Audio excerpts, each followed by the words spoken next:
na Simba ameenda kutufaidisha. Sasa hivi katengeneza vita kwa wanasimba wengi. Wanasimba wote mliokuwa nje, mkutano umeenda kiuni. Tuambizane ukweli, atakayenichukia nichukie. Napenda kuzungumza ukweli, sio pii, kwa sababu nimepata Simba kupata furaha tu, sio kitu kingine. Mkutano wa leo, mkutano wa kihuni, kwa atakayekubali, atakayekataa atajua mwenyewe.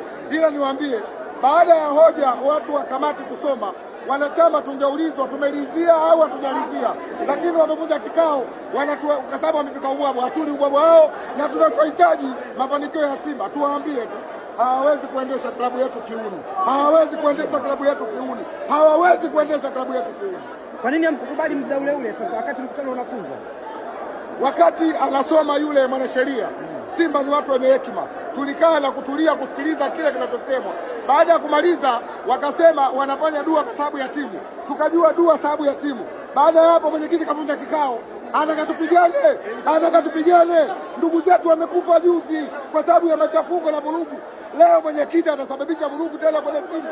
Serikali, mwangalieni huyu mtu, sio mtu sahihi kwenye klabu yetu, kwa sababu alichokifanya leo watu wamepaniki. Atakayetokea vurugu nyingine, mlimchagua wenyewe, lakini tumemchagua ili atuongoze, hatujamchagua ili mradi atuadhibu anachokifanya.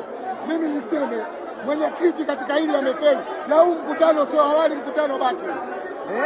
Mkutano sio halali, mkutano batili.